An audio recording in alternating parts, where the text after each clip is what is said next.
If you're a fan of the Fear and Hunger series, Berserk, or any of the Soulsborne games, this campaign is as if all of those series had a baby, a horribly mutated, depressing, and addicting to play baby, not only for the players, but for the DM. This campaign requires 0 hours of prep after a single session of getting the players to the main area of the game. So basically past the prologue, you don't need to prep a single thing. All of the maps that you'd want to use are free online and will be put in the description of this video for your convenience. So for a DM who doesn't really have money to spare, you can still play this campaign. The campaign starts out with your party being travelers who are going to the city of Drakkenheim. Now, this city is not the one that you might very well expect it to be. It's not a sprawling, merchant-filled, Waterdeep or Baldur's Gate-esque cityscape. Instead, it's more so a apocalyptic hellhole.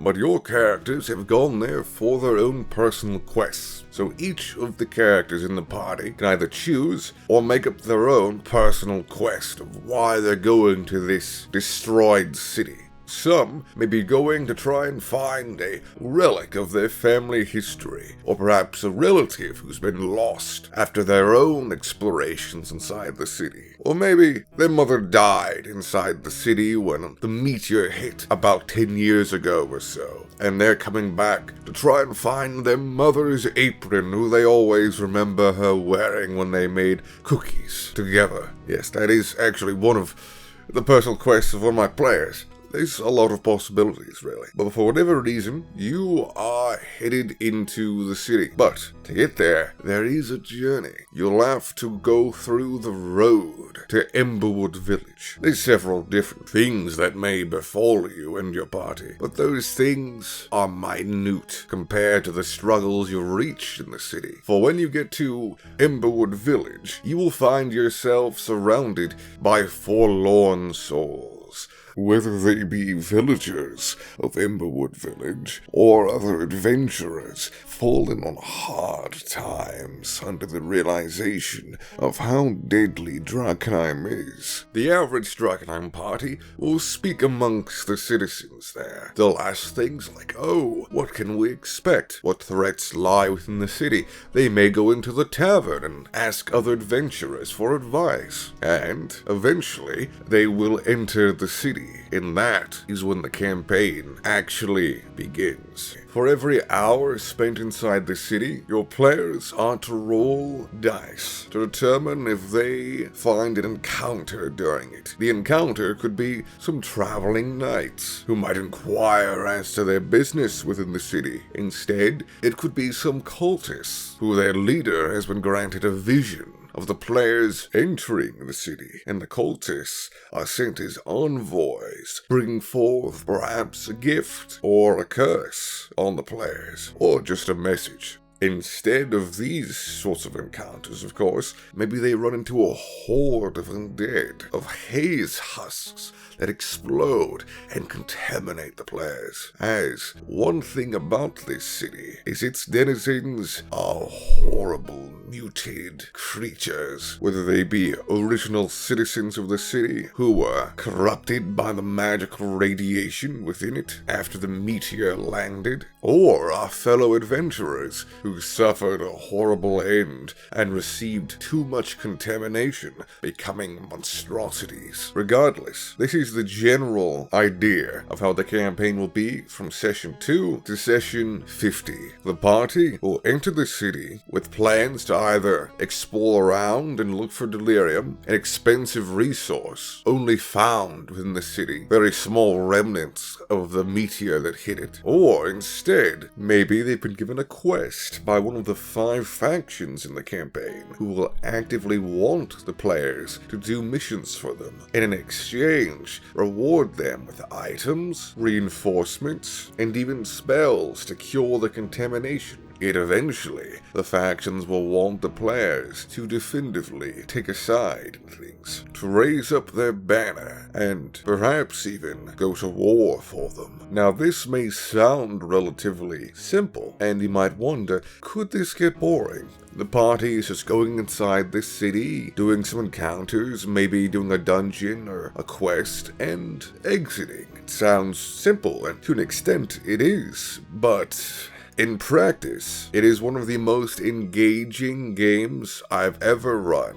The difficulty in it exceeds more than even the hardest of any of the other campaigns you will ever play. Online, people say the Tomb of Annihilation is the hardest campaign ever because of the death curse within it and the difficulty of exploring its world and dungeons. I can tell you that Dungeons of Drakkenheim has more deaths in the first 10 sessions that I've run than any campaign I've ever ran or been a player in, which at first may be something that could deter you from being interested in this campaign. And to an extent, I wouldn't blame you. Campaigns that are just hard for the sake of being hard can be boring, but I've been able to make Drakkenheim as addicting as gambling. By the book, there is high risk entering the city, but it isn't high reward. This is an issue that has to be solved. When you roll for the chance of having an encounter, if you roll the highest you can on the die, you get a lucky find. The problem is, half of the lucky finds are you finding actual trash. And I'm not even saying bad items.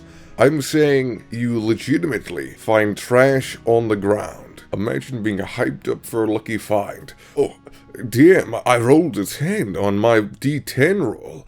What do I get? Well, player, you get a broken short sword. Is it magical? No, player.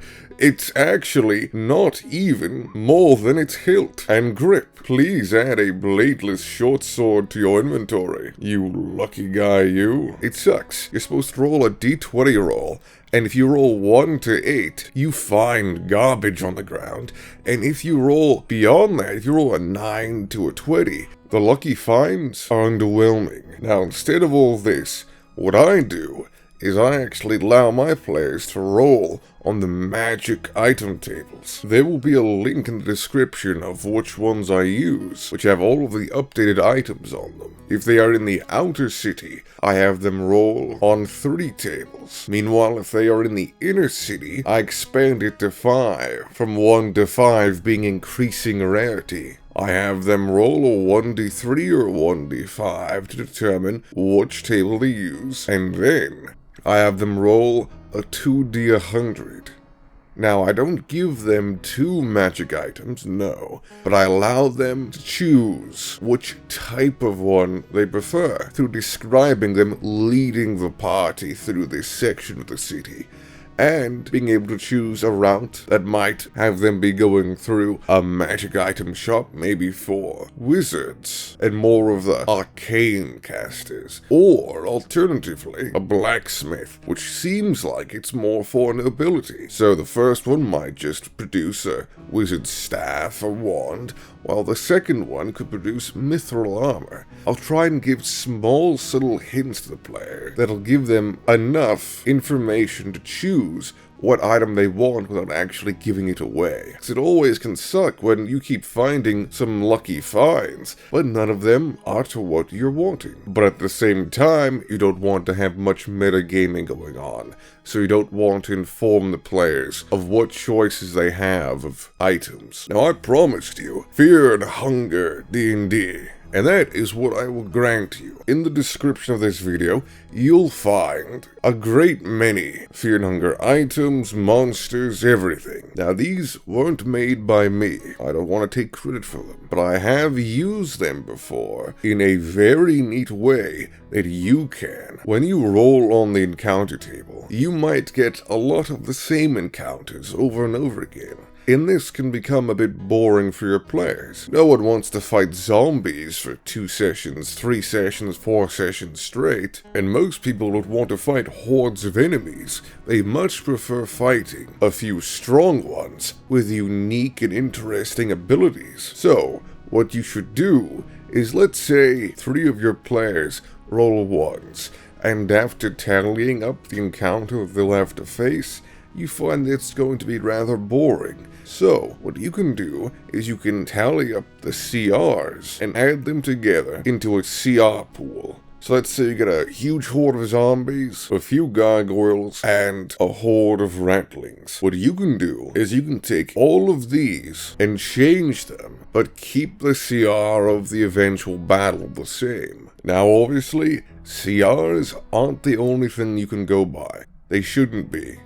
You are just gonna have to use your own DM intuition on whether something is fair. In my own personal game, I had my players roll and they rolled a harpy encounter, along with the harpy queen appearing in it as well. What I did was that I changed the monsters from ones that were boring and annoying to ones that would terrify my players and easily result in a TPK if they made the wrong decisions and the dice didn't fall in their favor. For one last important thing, if you're going to do this campaign, what you need to do is brief your players on what to expect. If your players are thinking, oh, this is just an average D&D campaign, I'm going to be able to bring in my halfling Bonjo Kabukin, and he's going to have some fun adventures, and learn the meaning and power of making friends. Well, that player's not going to be very happy when Bonjo Kabukin gets his head sawed off.